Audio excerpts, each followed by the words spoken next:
मित्रांनो, आज मी तुम्हाला एक गोष्ट सांगणार आहे. त्या गोष्टीचं नाव काय आहे? पक्षीराज जटायू. राम आणि लक्ष्मण दोघे भाऊ पर्णकुटीत आले तेव्हा सीता पर्णकुटीत नव्हती. कृष्णजी दर्भ असे वस्त्र पसरले होते.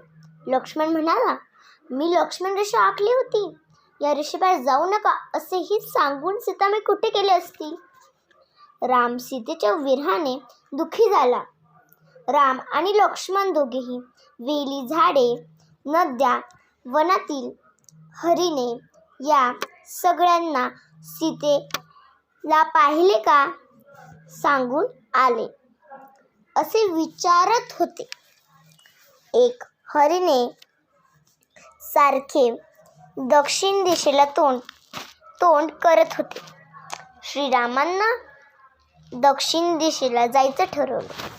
श्रीरामांनी दक्षिण दिशेला जायचं ठरवलं. जाताना ते सारखे सीताला हाक मारत होते. वाटेत त्यांना काही फुले पाडलेले दिसले. ते श्रीराम लक्ष्मणाला म्हणाले, अरे, हीच सीतेने केसात मारलेली फुले आहेत. त्या फुलाचा माग काढत दोघेही पुढे जात होते.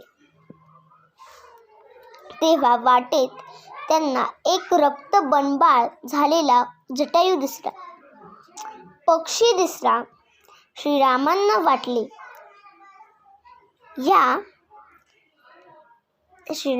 वाटले, ह्या जटायूनेच सीतेचे भक्षण केले असेल पाहिजे. म्हणून श्रीरामांनी शूरसैन्यक बाण त्याच्यावर रोखला. तोंडातून फेस येत असलेला रक्त ओकाळत असलेला जटायू म्हणाला, हे श्रीराम, आधीच मी मरणाच्या दारात उभा आहे, त्यात तुम्ही मला बाण का मारत आहे? श्रीराम म्हणाले, तू सीतेला खाल्ले असेल असं माझं म्हणणं आहे. तू सीतेला खाल्ले आहेस असे मला वाटत आहे. मग जटायूने सांगितलं, सीतामाईंना रावणाने पळवून नेले. सीतामाईला रावणाने मग पळविले आहे. रावण सीतेला घेऊन जाताना मी पाहिले, म्हणून त्याला अडवण्यासाठी गेलो. तुमच्याशिवाय सीतेमाईचा जीव कसा मी वाचू शकेल? तुमच्या विना सीतेमाई कोणाबर कशा जातील? म्हणून मी त्या पापी राक्षसाच्या हाताला चावले, त्याच्याशी लढलो. त्याचा मुकुट तोडून टाकला. त्याच्या सगळ्या अंगाला मी बोच काढले. वज्राप्रमाणे त्याला पंखाने मारले. त्याच्याशी द्वंद्वर युद्ध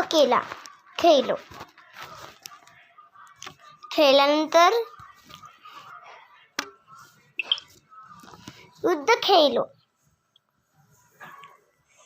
त्याच्या रथाचे चाक तोडले.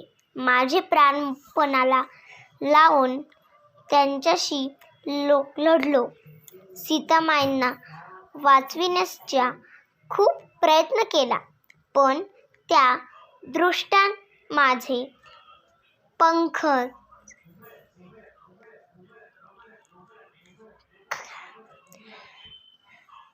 छाटून टाकले.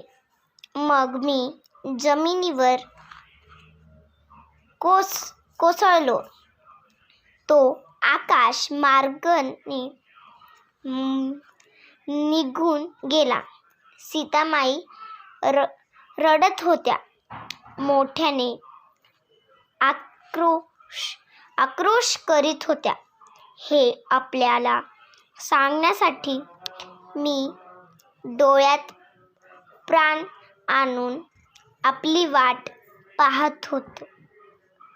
आता मी सुखाने मरतो असे म्हणत त्या पक्षीराजांनी प्राण सोडले. मग सीतेच्या मृतदेहाचे रामाने दहन केले.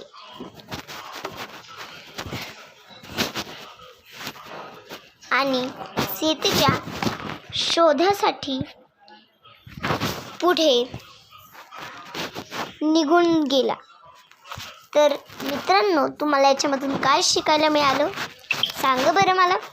निष्ठा, प्रेम आणि भक्ती माणसाला स्वतःच्या प्राणापेक्षा श्रेष्ठ वाटते.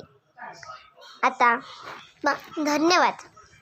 तुम्ही माझे हे कविता ही गोष्ट ऐकली आणि तुम्ही मनाप्रमाणे ही गोष्ट समजू शकले. थँक्यू.